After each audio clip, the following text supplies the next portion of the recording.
أشهد أن محمد رسول الله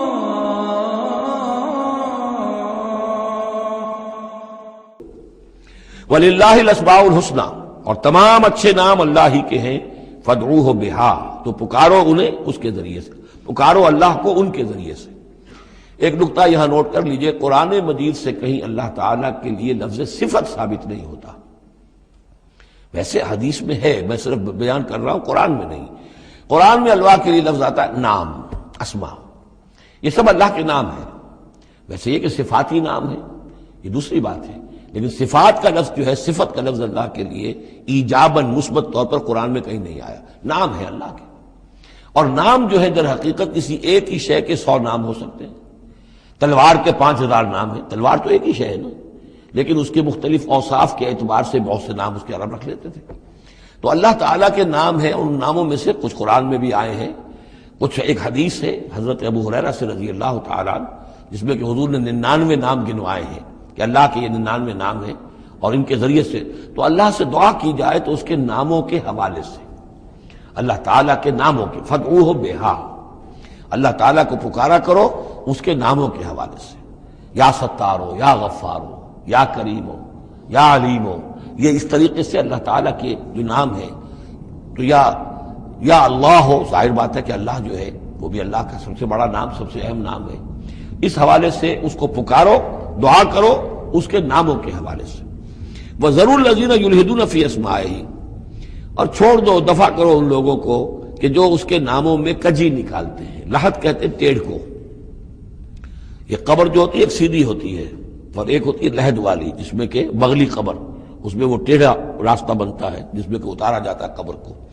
تو اسماء الہی میں لحد، الحاد جو ہے تو یہ ہے کہ ان کا غلط استعمال کیا جائے، انہی ناموں کے حوالے سے ان کے مراقبے کر کے ان کے اندر تاثیرات ہیں، اس میں کوئی شک نہیں، لیکن ان کے غلط استعمالات جو ہیں وہ درست نہیں ہیں۔ اللہ تعالیٰ کے ذکر کے لیے، اللہ سے خود اپنی دعا کے لیے ان کو ذریعہ بنایا جائے، لیکن ان کو لوگوں کے لیے نقصان پہنچانے کا ذریعہ بنانا یہ گویا کہ الحاد ہو جائے گا، غلط استعمال۔ اور دوسرے یہ کہ بعض اللہ تعالیٰ کے نام جو ہیں وہ جوڑوں کی شکل میں ہیں، ان میں ایک ہی کے حوالے سے پکارنا وہ بھی الحاد ہو جائے گا۔ المعز، المذل، یہ اب جوڑا ہے، وہی عزت دینے والا ہے، وہی ذلت دینے والا ہے، لیکن اگر آپ نے یا مذلو یا مذلو یا مذلو کہنا شروع کر دیا تو یہ الحاد ہو جائے گا۔ اے ذلیل کرنے والے، اے ذلیل کرنے والے، اے ذلیل کرنے والے، یہاں دونوں لفظ آنے چاہیے، یا معز ہو یا مذل ہو، اے وہ کہ جو عزت دینے والا ہے اور اے وہ کہ جو ذلیل کرتا ہے۔ یہ دونوں نام جو ہے الرافع والخافض، ایک وہ ہے کہ جو اٹھانے والا ہے، اونچا کرنے والا ہے اور نیچے گرانے والا ہے، وہ الخافض بھی ہے، الرافع بھی ہے، المعز بھی ہے، المذل بھی ہے، المحیی بھی ہے، الممیت بھی ہے، زندہ رکھنے والا بھی ہے، موت وارد کرنے والا بھی ہے۔ تو یہ جو جوڑوں کے نام ہیں ان کو ساتھ ساتھ ہی ہمیشہ رکھنا چاہیے۔ ذَرُوا الَّذِينَ يُلْحِدُونَ فِي أَسْمَائِهِ سَيُجْزَوْنَ مَا كَانُوا يَعْمَلُونَ، القریب وہ بدلہ پائیں گے اپنے اعمال کا۔ وَمِمَّنْ خَلَقْنَا أُمَّةٌ يَهْدُونَ بِالْحَقِّ وَبِهِ يَعْدِلُونَ، اور جو انسان ہم نے پیدا کیے ہیں ان میں یقیناً ہر دور میں کچھ لوگ رہے ہیں، ایسی جماعتیں رہی ہیں، اور جیسے کہ حضور نے ضمانت دی ہے کہ میری امت میں ایک طبقہ، ایک جماعت، ایک گروہ ضرور، لا تزال فی امتی طائفۃ قائمین علی الحق، حق پر قائم رہے گی۔ تو فرمایا وہ یہدون بالحق، جو حق کی ہدایت بھی دیتے رہیں گے، اور بہی یعدلون، اور حق ہی کے ساتھ عدل بھی کرتے رہیں گے۔ والذین کذبوا بآیاتنا سنستدرجهم من حیث لا یعلمون، باقی رہے وہ لوگ کہ جو ہماری آیات کی تکذیب کرتے ہیں، تم رفتہ رفتہ سہج سہج ان کو لے آئیں گے وہاں سے جہاں انہیں پتہ بھی نہیں ہوگا۔ استدراج اسے کہتے ہیں کہ ایک شخص کفر کے راستے میں بڑھتا جا رہا ہے، لیکن اس کی کامیابیاں دنیا میں بڑھتی جا رہی ہیں، وہ اور بڑھ رہا ہے اور بڑھ رہا ہے، وہ سمجھ رہا ہے اللہ کا فضل ہو رہا ہے مجھ پر، حالانکہ اصل میں اللہ تعالیٰ نے اس کی رسی دراز کی ہے تاکہ اور گناہ جو اس نے کمانے ہیں وہ کما لے۔ اس کو استدراج کہتے ہیں، اور یہ بہت بڑا فتنہ ہے۔ بسا اوقات ایک انسان غلط راستے پر چل رہا ہے، لیکن وہ اس استدراج کی وجہ سے یہ سمجھ بیٹھتا میں صحیح راستے پر ہوں، تبھی تو اللہ کی رحمت آ رہی ہے، تبھی تو مجھے کامیابی مل رہی ہے، قدم قدم پر جو ہے کامیابی میری قدم بوسی کر رہی ہے۔ نہیں، یہ استدراج ہے۔ والذین کذبوا بآیاتنا سنستدرجهم من حیث لا یعلمون، ہم آہستہ آہستہ انہیں پکڑ لیں گے جہاں سے انہیں پتہ بھی نہیں ہوگا۔ وَأُمْلِي لَهُمْ، آپ ان کو ڈھیل دیں گے، ان کیدی متین، میری چال بہت مضبوط ہے۔ جب وہ مچھلی جو ہے کانٹا اس کے حلق میں اب پھنس چکا ہے، اب اس کی ڈور جو ہے آپ ڈھیل کرتے رہیے، کوئی حرج نہیں، ان قیدی متین کہیں جانے والی نہیں ہے۔ اولم یتفکروا، کیا یہ لوگ تفکر نہیں کرتے، غور و فکر نہیں کرتے؟ ما بصاحبہم من جنہ، ان کے جو ساتھی ہیں یعنی محمد صلی اللہ علیہ وسلم، انہیں کوئی جنون نہیں ہے، کوئی جن ان پر نہیں آ گیا ہے۔ یہ بھی وہی انداز ہے، سرچنگ کوسچن، کہ ذرا غور کرو، کبھی تم نے سوچا ہے، کہہ تو دیتے ہو تم، کبھی سوچا ہے یہ محمد صلی اللہ علیہ وسلم جو تمہاری نگاہوں کے سامنے ہے، ان کی سیرت، ان کا کردار، ان کی شخصیت، ان کی طہارت، ان کی صفائی، نظافت، یہ چیزیں ایسی ہیں کہ جن کے بارے میں کوئی شخص یہ کہہ سکے کہ ان پر کوئی جن آ گیا ہے یا ان کا کوئی دماغی توازن ٹھیک نہیں رہا۔ ما بصاحبہم من جنہ، کوئی ان کو جنون نہیں ہے، کوئی جن ان کے اوپر نہیں آ گیا، ان ہوا الا نذیر مبین، نہیں ہے یہ مگر ایک واضح طور پر خبردار کر دینے والے۔ اولم ينظروا فی ملکوت السماوات والارض وما خلق اللہ من شیء، اور کیا یہ لوگ غور و فکر نہیں کرتے آسمانوں اور زمین کی سلطنت میں اور جو اللہ تعالیٰ نے چیزیں بنائی ہیں؟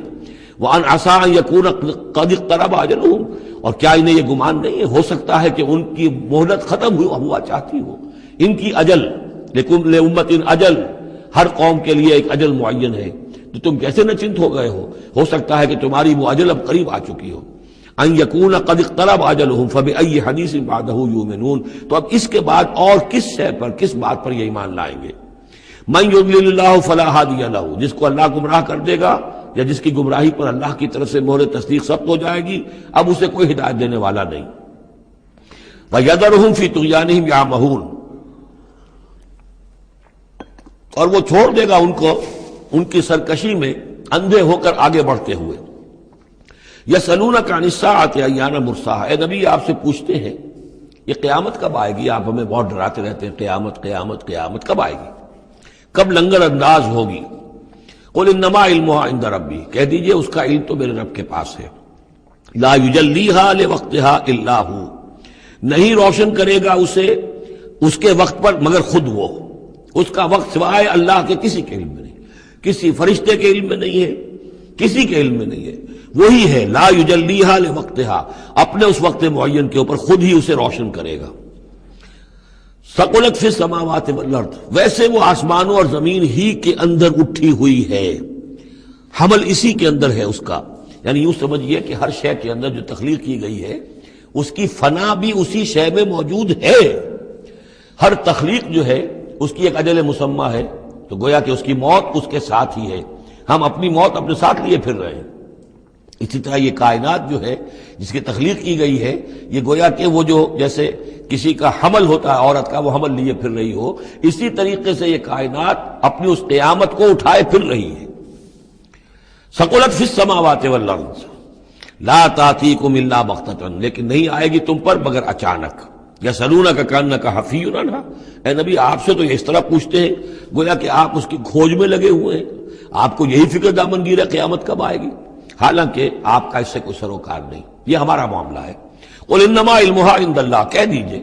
اس کا علم تو صرف اللہ کے پاس ہے، ولکن اکثر الناس لا يعلمون، لیکن اکثر لوگ علم نہیں رکھتے۔ قل لا املک لنفسی نفعا ولا ضرا، کہہ دیجئے مجھے کوئی اختیار نہیں ہے خود اپنی جان کے بارے میں بھی، نہ کسی نفع کا اور نہ ضرر کا، الا ما شاء اللہ، سوائے اس کے کہ جو اللہ چاہے۔ ولو كنت عالم الغیب لاستكثرت من الخیر، اور اگر مجھے علم غیب حاصل ہوتا تو میں تو بہت سا خیر جمع کر لیتا، میرے پاس علم غیب نہیں ہے۔ یہ جیسا کہ ہم پہلے پڑھ چکے سورہ نام میں، کہہ دیجئے میں نہ تم سے یہ کہتا ہوں کہ میں فرشتہ ہوں، نہ میں یہ کہتا ہوں کہ میرے پاس علم غیب ہے، نہ میں یہ کہتا ہوں کہ میرے پاس اللہ کے خزانے جو ہیں وہ میرے قبضہ قدرت میں ہیں، کچھ بھی نہیں۔ وَلَوْ كُنْتُ عَالَمُ الْغَيْبِ، اگر غیب کا علم میرے پاس ہوتا لَاسْتَكْثَرْتُ مِنَ الْخَيْرِ، تو میں نے بہت سا خیر جمع کر لیا ہوتا۔ وَمَا مَسَّنِيَ السُّوءُ، اور مجھے کوئی تکلیف آتی ہی نہ۔ ان انا الا نذیر وبشیر لقوم یؤمنون، نہیں ہوں میں کچھ بھی مگر یہ کہ ایک بشیر اور نذیر ہوں، خبردار کرنے والا، بشارت دینے والا، لقوم یؤمنون، ان لوگوں کے لیے کہ جو ایمان والے ہوں۔ هو الذی خلقکم من نفس واحدۃ، وہی ہے جس نے تمہیں پیدا کیا ایک جان سے، وجعل منها زوجها، اور اسی سے بنایا اس کا جوڑا، لیسکن الیہا، تاکہ وہ سکون حاصل کرے اس کی طرف۔ اس کی طرف میں اشارہ کر چکا ہوں سورہ بقرہ میں بھی۔ وابتغوا ما كتب اللہ لک، کہ یہ جو معاملہ ہے شوہر اور بیوی کا، اس میں یہاں جہاں اولاد کا معاملہ ہے وہاں ایک تسکین بھی ہے، سکون بھی ہے۔ فلما تغشاها، تو جب شوہر ڈھانپ لیتا ہے اپنی بیوی کو حملت، اور اسے حمل ہو جاتا ہے حملاً خفیفاً، اور وہ ہلکا حمل ہوتا ہے، ابھی پتہ بھی نہیں چلتا کہ کوئی حمل ٹھہر گیا ہے، فمرت بہی، تو وہ اس کو لے کر چلتی پھرتی رہتی ہے، فلما اسقلت، جب بوجھل ہو جاتی ہے، دعوا اللہ ربہما، تو اب وہ دونوں اللہ کو پکارتے ہیں اپنے رب کو، لئن آتیتنا صالحا، اے اللہ اگر یہ بچہ تو ہمیں عطا کر دے گا صحت مند، صحیح، درست، ہر نک سکھ سے صحیح ہو، اس کے تمام اعضاء درست ہوں، لئن آتیتنا صالحا لنکونن من الشاکرین، تو ہم بڑا شکر ادا کریں گے، بڑا ہم تیرا احسان مانیں گے، فلما آتاہما صالحا، اور جب اللہ تعالیٰ نے انہیں عطا کر دیا درست بھلا چنگا بچہ، جعلا لہ شرکا، اب اس میں شریک ٹھہرا دیے، یہ فلاں بزرگ کے مزار پہ میں گئی تھی، یہ ان کی نگاہ کرم ہوئی ہے،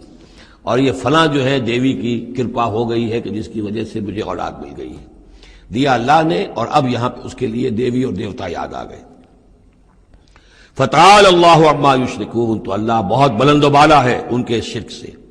ایشرکون ما لا یخلق شیئا وہم یخلقون، کیا وہ ان چیزوں کو شریک کر رہے ہیں اللہ کے ساتھ جو کوئی شے تخلیق کرتے ہی نہیں، وہ تو خود مخلوق ہیں، فرشتے ہیں تو مخلوق ہیں، جنات ہیں تو مخلوق ہیں، انبیاء ہیں تو مخلوق ہیں، اولیاء اللہ ہیں تو مخلوق ہیں، یہ تو خود مخلوق ہیں، سب کے سب مخلوق ہیں۔ ایشرکون ما لا یخلق شیئا وہم یخلقون ولا یستطیعون لهم نصرا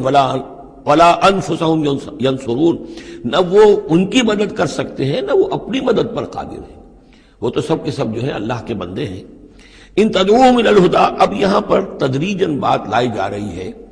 ان کو کہ جو ان کے اصل جو ڈیٹیز ان کی ہیں، وہ تو سمجھتے ہیں دیویاں ہیں، دیوتا ہیں، وہ تو اوپر ہیں، وہ تو انویزیبل ہیں، ہم نے ان کے نام پر یہ بت تراش لیے ہیں، تو چاہے رادھا کرشنن ہو، چاہے کوئی اور فلسفی ہو،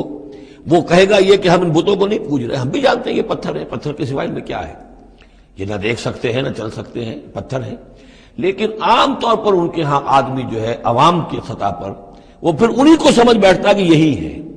اور چومتا ہے، چاٹتا ہے، جو بھی کرتا ہے، ان کا دھون پیتا ہے، ان کے سامنے ڈنڈوت کرتا ہے، ان کے سامنے جو ہے حلوے مانڈے پیش کرتا ہے، تو عوامی سطح پر ذہن میں یہی آ جاتا ہے کہ یہی ہیں معبود جن کو کہ ہم پوج رہے ہیں، اور انہی کے اندر قدرت ہے ہماری مشکل کشائی کی۔ اب ادھر رخ آ رہا ہے، ان تدعوہم الی الہدی، اگر تم پکارو انہیں ہدایت کے لیے کہ تمہیں راستہ دکھا دیں، لا یتبعوکم، وہ تمہاری طرف توجہ ہی نہیں کر سکیں گے، سواء علیکم ادعوتموہم ام انتم صامتون، برابر ہے تم پر کہ تم انہیں پکارو یا خاموش رہو۔ ان الذین تدعون من دون اللہ عباد امثالکم، ہاں جنہیں تم پکار رہے ہو، جنہیں دیوتا اور دیوی بنا لیا ہے، فرشتے ہیں یا اولیاء اللہ ہیں، وہ بھی تمہاری طرح کے بندے ہیں، عباد امثالکم، وہ تمہاری طرح کے بندے ہیں، فادعوہم فلیستجیبوا لکم ان کنتم صادقین، تو پکارو ان کو اور پھر دیکھو اگر تم سچے ہو تو پھر ان کی طرف سے تمہیں کوئی جواب ملنا چاہیے، کوئی وحی آنی چاہیے۔ لیکن یہ کہ ہم نے تو انہیں تمہاری اس، بلکہ آئے گا قرآن مجید میں آگے چل کر کہ وہ کہیں گے کہ ہم تو غافل تھے، ہمیں تو پتہ نہیں تھا کہ تم ہمیں پکارتے رہے، ہمیں ہماری دعائی دیتے رہے اور ہم سے مانگتے رہے، یا شیخ عبد القادر جیلانی شیئا للہ، ہمیں کیا پتہ تم نے یہ ہمارے ساتھ حماقتیں کی ہیں، ہمیں تو کوئی معلوم نہیں، تو وہ تو کہیں گے غافل ہیں ہم۔ اب یہاں بتوں کی طرف اشارہ ہو رہا ہے، ام لہم ارجل یمشون بہا، کیا ان کے پاؤں ہیں، تم نے بنا تو دیے پاؤں، کیا چلتے بھی ہیں ان سے؟ ام لہم ایدین یبطشون بہا، ہاتھ بھی تم نے بنا دیے ان کے، لیکن کیا یہ اس سے پکڑ بھی سکتے ہیں؟ ام لہم اعین یبصرون بہا، کیا ان کی آنکھیں ہیں جن سے یہ دیکھتے ہوں؟ ام لہم آذان یسمعون بہا، یا ان کے جو کان ہیں ان سے یہ سنتے ہیں؟ قل ادعوا شرکاءکم، اے نبی اب کہہ دیجئے، اب یہ قول فیصل ہے جیسے حضرت ابراہیم سے کہلوا دیا گیا تھا، انی بریء مما تشرکون، اور تم جو بھی کچھ تمہارے یہ معبود ہیں جو میرا بگاڑنا چاہیں بگاڑ لیں، مجھے کوئی خوف نہیں۔ قل ادعوا شرکاءکم، اے نبی ان سے کہہ دیجئے پکار لو اپنے سارے شریکوں کو، ثم کیدون، اور پھر میرے خلاف جو چالیں چل سکتے ہو چل لو، جو بھی اقدام کر سکتے ہو کر لو، فلا تنظرون، مجھے کوئی مہلت نہ دو، میں تم سے کوئی درخواست نہیں کرتا کہ میرے ساتھ نرمی کرو، مجھے مہلت دو، جو بگاڑ سکتے ہو بگاڑ لو اپنے سارے معبودوں کو پکار کر۔ ان ولی اللہ الذی نزل الکتاب، میرا ولی، میرا پشت پناہ، میرا مددگار، میرا حمایتی، میرا حفاظت کرنے والا وہ اللہ ہے جس نے یہ کتاب مجھ پر نازل کی ہے۔ وَهُوَ يَتَوَلَّى الصَّالِحِينَ، اور وہ اپنے صالح بندوں کا ولی ہے، ان کا ساتھی ہے، مددگار ہے، پشت پناہ ہے۔ والذین تدعون من دونہ لا یستطیعون نصرکم، جنہیں تم پکار رہے اس کو چھوڑ کر وہ تمہاری مدد کی استطاعت ہی نہیں رکھتے، ان کے اندر طاقت ہی نہیں ہے، ولا انفسہم ینصرون، نہ وہ اپنی جان بچا سکیں گے، وَإِن تَدْعُوهُمْ إِلَى الْهُدَىٰ لَا يَسْمَعُوا، اگر تم انہیں ہدایت کے لیے پکارو کہ ہمیں کوئی ہدایت دے، جیسے ہم اللہ کو پکارتے ہیں اہدنا الصراط المستقیم اہدنا الصراط المستقیم، تو وہ تو تمہیں لا يسمعوا، وہ سنتے ہی نہیں، تم پکارتے رہو۔ وَتَرَاهُمْ يَنظُرُونَ إِلَيْكَ وَهُمْ لَا يُبْصِرُونَ، اور تم سمجھتے ہو کہ وہ تمہیں دیکھ رہے ہیں جبکہ وہ دیکھتے ہی نہیں۔ خُذِ الْعَفْوَ وَأْمُرْ بِالْعُرْفِ، اے نبی صلی اللہ علیہ وسلم، ابھی آخر میں پھر حضور سے خطاب، یہ اکثر مکی صورتوں میں ہوتا ہے، اختتام پر حضور سے التفات۔ خُذِ الْعَفْوَ، اے نبی عفو کو، درگزر کو تھام لیجئے، یعنی آپ ان سے زیادہ بحث میں، ان سے زیادہ کسی تلخی میں، کسی اس طرح کے معاملے میں الجھیے نہیں، معاف کیجئے، چھوڑیے ان کو، دفع کیجئے۔ خُذِ الْعَفْوَ وَأْمُرْ بِالْمَعْرُوفِ، اور بھلی بات کا حکم دیتے رہیے، جو بھی اچھی بات ہے اس کی طرف دعوت دیتے رہیے، آپ کا کام ہے دعوت دینا۔ وَأَعْرِضْ عَنِ الْجَاهِلِينَ، اور جو آپ سے الجھنا چاہیں ان سے اعراض کیجئے، خام خواہ، جیسے کہ آگے آئے گا سورہ فرقان میں، وَإِذَا خَاطَبَهُمُ الْجَاهِلُونَ قَالُوا سَلَامًا، جب جاہل الجھنا چاہتے ہیں ان عباد الرحمن سے، وہ کہتے ہیں سلام، ہم آپ سے لا نبتغی الجاہلین، ہم جاہلوں کے سر نہیں لگنا چاہتے، منہ نہیں آنا چاہتے۔ تو فرمایا آپ یہ تین الفاظ آئے ہیں، خذ العفو، یہ ایک داعی کے لیے بڑی بنیادی چیزیں ہیں، معاف کرتے رہنا، درگزر کرتے رہنا، وَأَمُرْ بِالْمَعْرُوفِ وَبِالْعُرْفِ، اور بھلی بات کا، اچھی بات کا حکم دیتے رہنا، وَأَعْرِضْ عَنِ الْجَاهِلِينَ، اور جو الجھنا چاہیں، جاہل ہوں، جو جذباتی لوگ ہیں، مشتعل مزاج ہیں، ان سے اعراض۔ وَإِمَّا يَنزَغَنَّكَ مِنَ الشَّيْطَانِ نَزْغٌ، اور اگر کبھی کوئی چھوت لگ ہی جائے آپ کو شیطان کی طرف سے، نزع کھینچ لینا، نزغ مس کر جانا، چھو جانا، چھوت، عین اور غین کا یہ فرق ہو گیا، یعنی یہ کہ کبھی آپ کو غصہ آئی جائے، آخر ظاہر بات ہے بربنائے طب بشری، کبھی غصہ آئی جاتا ہے، آخر آئی گیا تھا حضور کو غزوہ احد میں، کیف یہدی اللہ قوما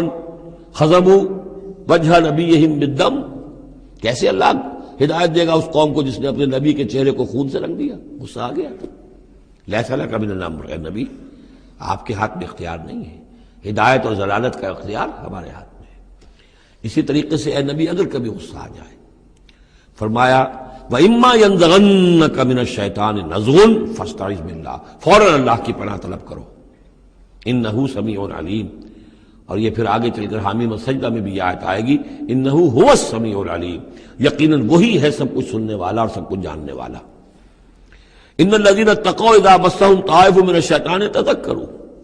اور یہی روش ہے تقوی والوں کی، جن لوگوں کے اندر تقوی ہوتا ہے، جب ان پر کوئی گزر ہو جاتا ہے شیطان کے کسی سائے کا، اذا مسہم طائف من الشیطان، شیطان کا کوئی ان کے اوپر گزر ہو گیا، کوئی سایہ پڑ گیا، تذکروا، فوراً وہ چوکنے ہو جاتے ہیں، فوراً ہوش میں آ جاتے ہیں کہ یہ کیا ہوا، ہم پر کچھ اثر پڑ گیا تھا، کچھ عارضی طور پر کچھ غفلت سے طاری ہو گئی تھی، جیسے کہ خود حضور فرماتے ہیں صلی اللہ علیہ وسلم، انہ لیغان علی قلبی، میرے دل پر بھی کبھی کبھی حجاب سا آ جاتا ہے، وَإِنِّي لَأَسْتَغْفِرُ اللَّهَ 70 مرة فی کل یوم، اور میں روزانہ 70 مرتبہ اللہ سے استغفار کرتا ہوں۔ لیکن یہ سمجھ لیجئے کہ ہمارے دل کے اوپر حجاب وہ بہت اور شے ہے، اور حضور کے قلب مبارک پر حجاب، آپ کے قلب مبارک کا حجاب جو ہے وہ ہماری 100 حضوریوں، لاکھوں حضوریوں سے بڑھ کر جو ہے وہ حضوری کے درجے میں ہوگا، لیکن جو انٹینسٹی ہے، جو تعلق مع اللہ کی انٹینسٹی ہے، اس میں ذرا سی کمی بھی آ گئی ہے، تو اس سے حضور نے تعبیر کیا کہ میرے بھی دل پر کبھی کبھی حجاب آ جاتا ہے، انہ لیغان علی قلبی،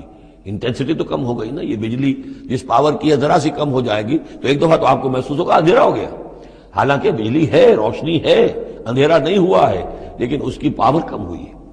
تو فرمایا کہ انہ لیغان علی قلبی وانی لاستغفر اللہ 70 مرة فی کل یوم۔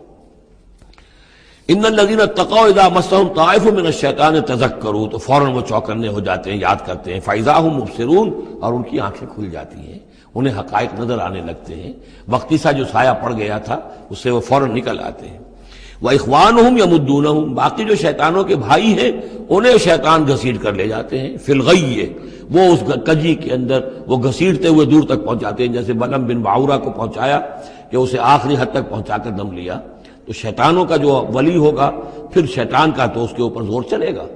لیکن جو اللہ کے بندے ہیں ان پر تو شیطان کا اختیار ہے ہی نہیں۔